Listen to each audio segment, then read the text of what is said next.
ডিনারে হোক বা ব্রেকফাস্টে রুটি পরোটা আমরা খেয়েই থাকি। তবে এইভাবে একবার পরোটার রেসিপি বাড়িতে বানিয়ে দেখতে পারেন।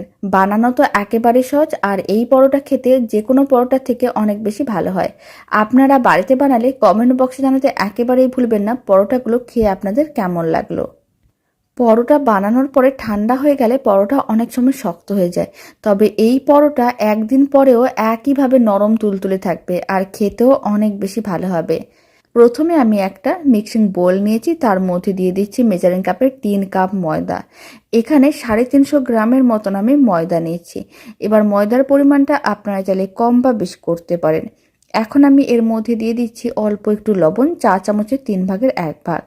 আর আমি দিয়ে দিচ্ছি এর মধ্যে 1 চামচের মতন চিনির গুঁড়ো। এবার এর মধ্যে আমি দিয়ে দিচ্ছি বড় চামচের 2 চামচ সাদা তেল। এবার সমস্ত শুকনো উপকরণ খুব ভালো করে মিশিয়ে নিতে হবে, কিন্তু এই সময় এর মধ্যে দিতে হবে 2 চামচ ইস্ট। ইস্ট দেওয়ার কারণে পরোটা হবে অনেক বেশি নরম তুলতুলে আর ফুলকো, আর খেতেও অনেক বেশি ভালো হবে। বাড়িতে একদিন হলেও এইভাবে পরোটার রেসিপি বাড়িতে বানিয়ে দেখতে পারেন। এখন সমস্ত শুকনো উপকরণ খুব ভালো করে মিশিয়ে নিতে হবে। যত ভালো করে শুকনো উপকরণ মেশানো হবে, তাহলে ইস্টগুলো ভালো করে চারিদিকে ছড়িয়ে যাবে। এতে পরোটাও অনেক বেশি নরম তুলতুলে হবে, খেতেও ভালো লাগবে। এখন আমি অল্প অল্প জল দিয়ে একটা ডো রেডি করব। এখানে আমি রুম টেম্পারেচারের জলই নিয়েছি, কোনো রকম ঠান্ডা বা গরম জল নিইনি। জলটা ঠিক এইভাবে অল্প অল্প দিতে হবে আর ডোটা রেডি করতে হবে। এই পরোটার জন্য ডোটা একটু নরম করে বানাতে হবে। এখন আমি ডোটা যখন রেডি হয়ে যাবে অল্প একটু তেল ছড়িয়ে আবারও ডোটাকে ভালো করে মেখে নিতে হবে। এতে ডোয়ের যে চিটচিটে ভাব থাকে সেটা অনেকটাই কমে যায়। খুব ভালো করে মেখে নেওয়ার পরে ডোটাকে এখন এক সাইডে ডোটাকে ঢাকনা বন্ধ করে এইভাবে 30 মিনিটের মতন রেখে দিতে হবে। এতে ইস্টগুলো ফরমেন্ট হয়ে যাবে আর ডোগুলো একটু ফুলে উঠবে। যদি আপনাদের কাছে সময় বেশি থাকে তাহলে আপনারা 1 ঘন্টাও রেখে দিতে পারেন। এখন 30 মিনিট পরে দেখাচ্ছি, আপনারা দেখুন ডোটা কিন্তু ফুলে উঠেছে। এখন ডোটাকে নিয়ে আরেকবার ভালো করে মেখে নিতে হবে। খুব ভালো করে মেখে নেওয়ার পরে ডোটা থেকে লেচি কেটে নিতে হবে। লেচিগুলোকে আপনারা চাইলে ছোট বা বড় করে বানাতে পারেন। এখানে আমি একটু বড় সাইজের লেচিগুলো রেডি করছি, কারণ এই পরোটা বানানোর জন্য লেচিগুলো একটু বড় প্রয়োজন পড়ে। এবার লেচিটাকে নিয়ে গোল বলের মতন করে বানিয়ে প্রেস করে চ্যাপটা করে নিয়েছিলাম। কিচেন স্ল্যাবে সামান্য পরিমাণ ময়দা ছড়িয়ে রেখেছিলাম। এবার ময়দার মধ্যে এইভাবে শুকনো করে একটু কোট করে নিতে হবে।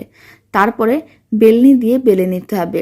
এবার পরোটাগুলো আপনারা চাইলে পাতলা করেও বেলতে পারেন বা একটু বড় করে বেলতে পারেন, আর না হলে একটু মোটা করেও বেলে নিতে পারেন। আমি ঠিক এরকম একটু বড় করে পরোটাগুলো বেলে নিলাম। এখন পরোটা ভেজেও দেখিয়ে দিচ্ছি। তার জন্য একটা পরোটা আমি ফ্রাইং প্যানের মধ্যে দিয়ে দিলাম। প্রথমে এরকমই শুকনো খোলায় এপিড ওপিড ভেজে নিতে হবে। আর যদি পরোটা ফুলে ওঠে তখন কিন্তু একটু প্রেস করে দিতে হবে, এতে পরোটা আরও খুব ভালো করে ফুলে উঠবে। যখন পরোটাটা দুদিকে হালকা লাল হয়ে ভাজা হয়ে আসবে তখন এরকমই 1 টুকরো বাটার দিয়ে দিতে হবে। বাটারটা দেওয়ার পরে পরোটাটাকে এরকমই একটু দুদিকে লাল লাল করে ভেজে নিতে হবে। বাটারে পরোটাগুলো ভাজলে ফ্লেভারটাও ভালো আসবে আর খেতেও ভালো লাগবে। আপনারা চাইলে তেল দিয়েও ভেজে নিতে পারেন। দুদিক যখন এরকমই লাল লাল করে পরোটা ভাজা হয়ে যাবে তখন পরোটাটাকে তুলে নিতে হবে আর একটা প্লেটের মধ্যে রেখে দিতে হবে। বাকি সমস্ত পরোটাগুলো একইভাবে রেডি করে নিচ্ছি, তারপরে আমি আপনাদের একসঙ্গে দেখাচ্ছি। সমস্ত পরোটাগুলো রেডি করে নিয়েছিলাম। এখন একটা পরোটা ছিঁড়েও দেখিয়ে দিচ্ছি ভেতরটা কত সুন্দরভাবে রেডি হয়েছে। বাড়িতে এই পরোটার রেসিপি বানালে কমেন্ট বক্সে জানাতে একেবারেই ভুলবেন না খেয়ে কেমন লাগলো। আজকের রেসিপি একেবারে দোকানের মতন নরম তুলতুলে ফুলকো নানপুরি, আর বাড়িতে বানানো একেবারেই সহজ। আপনারাও এই পদ্ধতিতে বাড়িতে নানপুরির রেসিপিটা বানিয়ে দেখতে পারেন। আশা করি খেতে বা দেখতে একেবারে দোকানের মতনই হবে। রেসিপিটা শেষ পর্যন্ত দেখার জন্য আপনাদের কাছে অনুরোধ রইল। আর এই রেসিপিটা কেমন লাগলো কমেন্ট বক্সে জানাতে একেবারেই ভুলবেন না। আপনারা দেখুন নানপুরিগুলো কতটা নরম তুলতুলে হয়েছে দেখেই বোঝা যাচ্ছে। প্রথমে একটা বড় সাইজের মিক্সিং বোল নিয়েছিলাম, তার মধ্যে দিয়ে দিচ্ছি মেজারিং কাপের 2 কাপ ময়দা। এখানে প্রায় 400 গ্রামের মতন ময়দা আছে। এবার আমি দিয়ে দিচ্ছি অল্প একটু লবণ, 4 চামচের 4/1 ভাগ লবণ দিয়ে দিলাম। আর আমি দিয়ে দিচ্ছি 4 চামচের 1 চামচ চিনি। আর আমি দিয়ে দিচ্ছি 2 চামচের মতন সাদা তেল। এবার এর মধ্যে দিয়ে দিতে হবে 1 চামচ ইস্ট। আর ইস্ট আপনারা যে কোনো সুপার মার্কেট বা মুদিখানার দোকানে খুব সহজেই পেয়ে যাবেন। এখন সমস্ত শুকনো উপকরণগুলো একসঙ্গে খুব ভালো করে মিশিয়ে নিতে হবে। যখন শুকনো উপকরণগুলো খুব ভালো করে মেশানো হয়ে যাবে তখন অল্প অল্প গরম জল দিয়ে একটা ডো রেডি করতে হবে। আর এখানে গরম জলই দিতে হবে, না হলে নানপুরিগুলো ভালো হবে না, মানে নরম তুলতুলে হবে না। অল্প অল্প জল দিয়ে এরকম একটা নরম চিটচিটে ডো রেডি করতে হবে।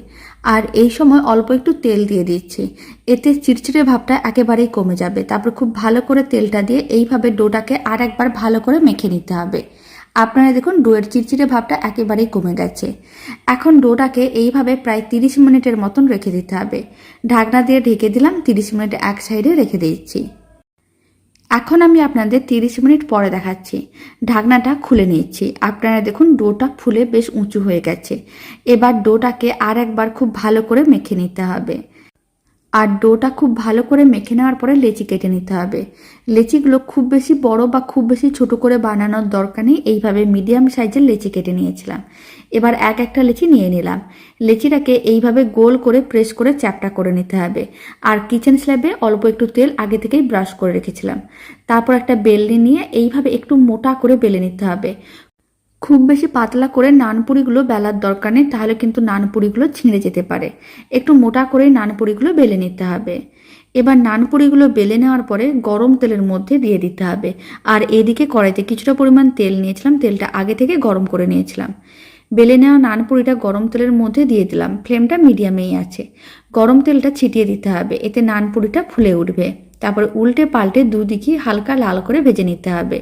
এইভাবে একবার নরম তুলতুলে ফুলকো নানপুরির রেসিপিটা বাড়িতে বানিয়ে দেখতে পারেন। খেতে একেবারে দোকানের মতনই হবে। দুদিকই হালকা লাল করে ভেজে নিয়েছিলাম, এবার তুলে একটা প্লেটের মধ্যে রেখে দিচ্ছি। আর বাকি নানপুরিগুলো একইভাবে বেলে নিয়েছিলাম, তারপরে তেলের মধ্যে দিয়ে ভেজে নিয়েছিলাম। সমস্ত নানপুরিগুলো ভেজে নেওয়ার পরে এবার বেশ কয়েকটা নানপুরি আমি প্লেটের মধ্যে সার্ভ করে নিয়েছি। আর আপনারা দেখুন নানপুরিগুলো কতটা নরম তুলতুলে হয়েছে দেখেও বোঝা যাচ্ছে।